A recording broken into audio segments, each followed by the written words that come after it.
To express the simple future, you use will or be going to. Both phrases express the future, and they usually mean the same thing. When you're talking about predictions in the future, you can use either one. It makes no difference. For example, in written English, everybody will arrive tomorrow at 6 p.m. Notice that after will, we just put the base form of the verb, arrive. We don't say arriving, we don't say arrives, just the base form of the verb. Or you could also say, everybody is going to arrive tomorrow at 6 p.m. The meaning is exactly the same. It doesn't matter which one you use. Pay attention to be going to. It has to agree with the subject. Everybody is singular, so we use is. But if we had a plural subject, we would want to use are there. Now in spoken English, the pronunciation changes a little bit. So the first sentence, if I'm speaking that sentence, I would probably pronounce it something like this. Everybody will arrive tomorrow at 6 p.m. Do you hear the difference? I don't say everybody will, I say everybody'll. Just an ul sound at the end. Everybody will arrive tomorrow at 6 p.m. For be going to, we would say, everybody's gonna arrive tomorrow at 6 p.m. Do you hear what I'm saying there? Everybody's with the S on the end, and I change going to gonna. Everybody's gonna arrive tomorrow at 6 p.m. It is important to note that we only use these in spoken English. Do not write gonna in a paper for your writing class. We would never write gonna, but it is what we say when we're speaking in English. Now, will and going to cannot always be used in the same way. Sometimes they have different meanings. Let's talk about be going to first. Be going to can describe a plan made in advance. For instance, two people are having a conversation. One person says, "Can you help me with this project tomorrow?" And the other person replies, "Sorry, I'm going to visit my grandmother tomorrow." This is a plan that was already made before this person was asked to help with the project. It's a plan made in advance, so we use going to. You would not use will in this sentence. That would be incorrect. Will can be used in two different ways. It can be used to describe willingness, something that you are willing to do, or something that you are not willing to do.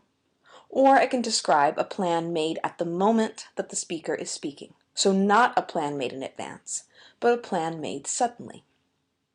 For instance, two people are having a conversation, and one person says, "Can you help me with this project tomorrow?" And the other person replies, "Sure, I'll help you." They use will here because this is a plan that was made suddenly.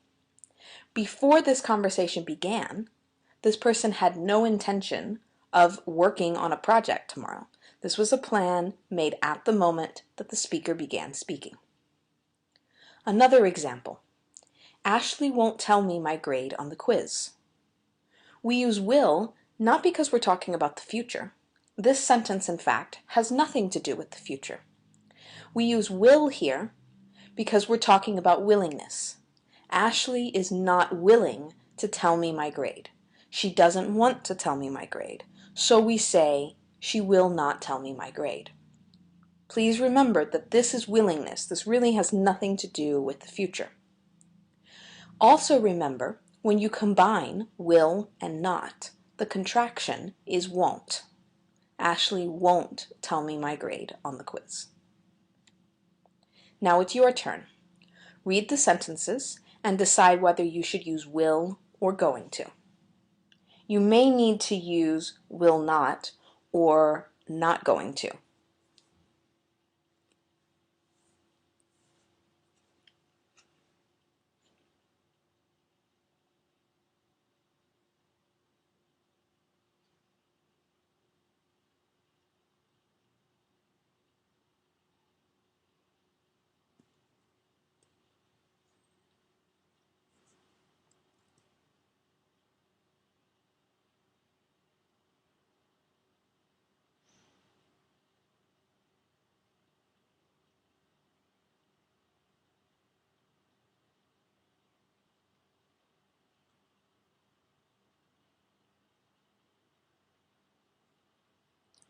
Let's look at the answers. For number 1, my car just broke down. I'll call the mechanic to see if he can fix it. Since my car just broke down, this is something that happened in the recent past.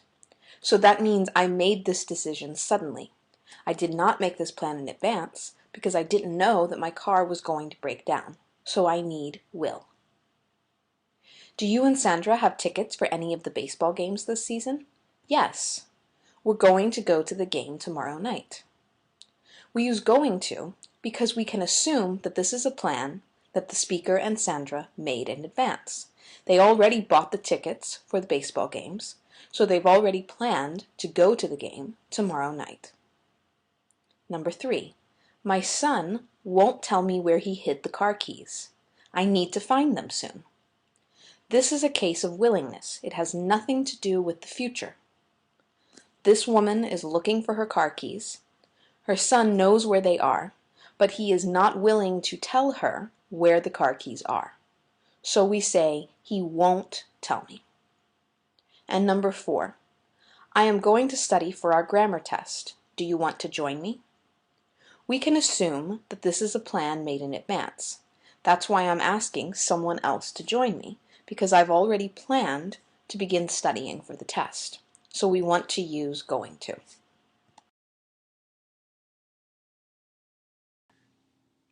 The future progressive describes events that will be in progress in the future. You use will or be going to plus the verb be plus the verb ing. For instance, if you call me at 11 tomorrow, I will be sleeping. Will plus be plus verb ing, will be sleeping. Or another example, at noon tomorrow, they're going to be looking for a new car. We have be going to plus be plus the verb ing. They're going to be looking. Now, compare the second sentence with the third sentence. They're going to look for a new car tomorrow. In the third sentence, we use the simple future. In the second sentence, we use the future progressive. Why? Notice the difference in time between the two sentences. In the second sentence, we have a very specific time, at noon tomorrow. In the third sentence, we have a pretty general time, tomorrow. No specific time. We don't know when tomorrow, we just know tomorrow. When you have a very specific time, if you call me at 11 tomorrow, at noon tomorrow, then usually you want to use the future progressive because it gives the idea that this event will be in progress at that time. At noon tomorrow, they're going to be looking for a new car. They probably started looking for the car before noon. They will probably continue to look for the car after noon. But definitely at noon tomorrow, that event will be in progress. Whereas, they're going to look for a new car tomorrow is an event that will begin and end tomorrow. There is no specific time, so the event isn't going to be in progress tomorrow. It's just going to happen tomorrow. Do you understand the difference? With a very specific time, you often use future progressive, but with a more general, indefinite time, you just want to use the simple future. Often, the future progressive and the simple future are not that different, especially when you're talking about an indefinite time. When there's no real specific time in the future, a lot of times it doesn't matter which one you use. For instance, a conversation between these two people. One person says, "I'm so hungry," and the other person says, "We'll be eating soon." That means soon in the future, this event will be in progress. But you could also say, "I'm so hungry," and the response would be, "We'll eat soon." Doesn't change the meaning at all, really. Both mean exactly the same thing. The idea here, though, is that we don't have a specific time in the future. We know that this event will happen in the future, but we don't have a very specific time. We just know soon. And when we don't have a specific time in the future, we often just use the simple future. Now it's your turn. Read the following sentences and decide what tense you need to use.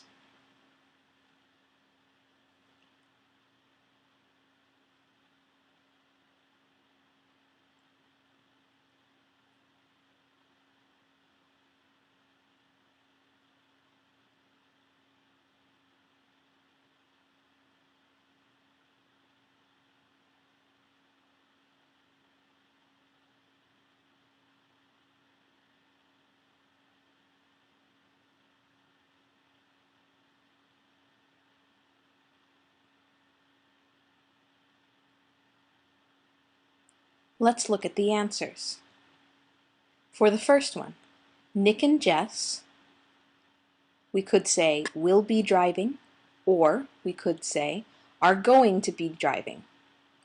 Why do we want to use future progressive here? Because of the phrase, this time tomorrow. We have a specific time. Because we have a specific time, we want to use the future progressive. Nick and Jess will be driving to Boston this time tomorrow. It is important to note here that in the future progressive, we don't really make a distinction between will and be going to. When you use the simple future, sometimes you have to use will, sometimes you have to be going to. But in the future progressive, we don't make that distinction. Will be driving, or are going to be driving, it's the same meaning. It doesn't matter which one you use. They mean the same thing here. There is no distinction between will and going to in the future progressive. Now for the next sentence. When they arrive, their Aunt Mindy is going to take them out to dinner. Okay, why? First of all, when they arrive. That's a time clause, and remember with time clauses, we use simple present.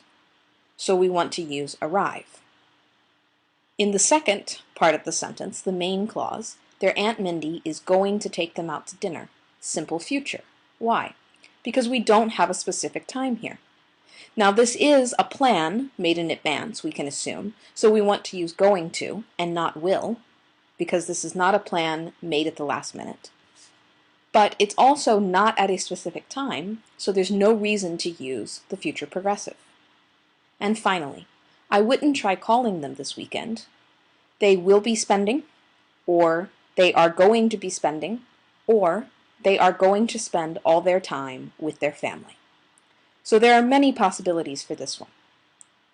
Obviously, future progressive is correct, because we can assume we do have kind of a specific time. We have this weekend, and we can assume that during the weekend that this activity will be in progress. Spending time with their family will be in progress.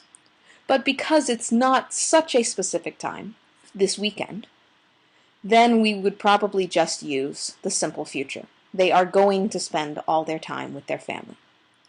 A good general rule for the future progressive is, if in doubt, don't use it. It's better to avoid using it than to use it incorrectly. So if you're not sure if you should use the simple future or the future progressive, then use the simple future. Usually it's very clear when you want to use the future progressive.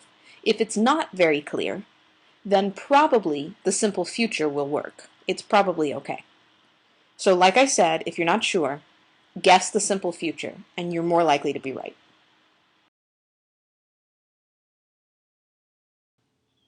First, let's talk about time clauses. In general, in English, when you're using a time clause, you use the simple present. In the main clause of the sentence, you use the future tense. Time clauses are dependent clauses in a sentence that indicate time. They have some sort of time word, like when, before, after, until, by the time, and all of these indicate time. Even though they're describing events that happen in the future, because of the time word, we don't need to use the future tense, so we simply use the simple present. For instance, when my sister arrives, we will go to the restaurant. The time clause is when my sister arrives. Now, of course, my sister hasn't arrived yet. This event is in the future, but because of the word when, we know that it's in the future and it hasn't happened yet, so we use the simple present. Notice in the main clause, however, that we use the future tense. We will go to the restaurant. The next sentence, I will find a job before I graduate. The time clause is before I graduate. Of course, this event is in the future. I haven't graduated yet. But because of the word before, we understand that graduation is in the future, so we don't need the future tense, so we use the simple present. In the main clause, we do use the future tense. I will find a job. It is also possible to use present progressive and present perfect in time clauses. Most of the time, you use simple present, but there are a few exceptions to that rule. For instance, while I'm visiting my cousins in New York, I will look for a job. When you see the word while, we usually use a progressive tense because it indicates something that is in progress. When an event is in progress in the future, we use present progressive. In the main clause, however, we use the simple future. Present perfect can also be used, for instance, in the following sentence. I will start my job after I have finished school. You could also say, I will start my job after I finish school. There is no difference in meaning. Both sentences are correct. It would probably be a little more common in English to say the second sentence, I will start my job after I finish school. But you might say, after I have finished school. The idea is that finishing school will be completed in the future. At some point in the future, that will be completely done and finished. That's the only extra meaning that it adds. That when I do finally start my job, school will definitely be finished, it will be over. It gives that kind of extra certainty that definitely this event will be finished in the future. You don't have to use it, but we do sometimes in English. You can also use the present progressive and the simple present in main clauses to describe an event in the future. This is very common, actually. For instance, with the present progressive, this can describe events that will happen in the future that are planned and definite. Oftentimes, you can use the present progressive instead of be going to. Remember how we discussed that be going to is used for events in the future that are planned? Well, we often use the present progressive that way, and we often use the present progressive instead of be going to. For instance, I'm meeting with my advisor tomorrow. This is definitely going to happen. We made an appointment, we made a plan. There's no question about it, so I can use the present progressive. Or, Denise is going to a movie with her boyfriend tonight. Again, definitely planned, no question about it, and it's in the near future. We know it's going to happen, so we can use the present progressive. Notice, however, here that when we use the present progressive, there is always some word in the sentence that indicates the future. I'm meeting with my advisor tomorrow. Denise is going to a movie with her boyfriend tonight.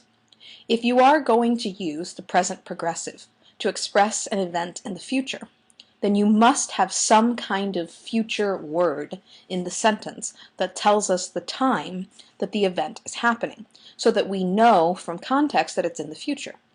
If you just said, I'm meeting with my advisor, then we would assume that that's happening right now.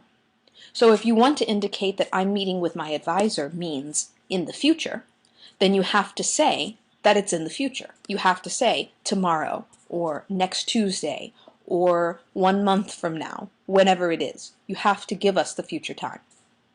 The simple present can describe events in the future that happen on a fixed schedule. There are only certain verbs that can be used in the simple present, and so you should look at the chart in your book to learn what those verbs are. For instance, Isaac's plane leaves at 4:30. When we're talking about things like transportation, planes, trains, buses, which always leave and arrive on schedules, then we can use the simple present, because this is something that always happens.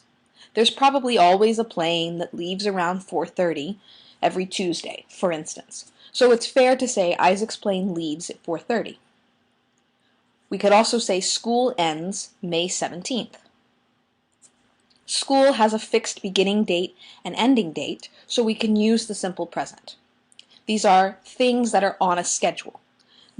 This is more than just plans made in advance. These are things that absolutely work on a schedule. This only works, like I said, with certain verbs, so you need to refer to chart 4.4 to understand what those verbs are. The same rule is true here, though. If you are going to use the simple present to describe an event in the future, then you have to have some kind of word or phrase that indicates the future. For instance, Isaac's plane leaves at 4:30. We have to know that it's at 4:30, which is in the future, otherwise it's confusing. School ends May 17th. We have to know May 17th, which is in the future, otherwise this becomes very confusing. So it's the same as the present progressive. You must add some kind of future word or phrase so that we know that this event is going to happen in the future.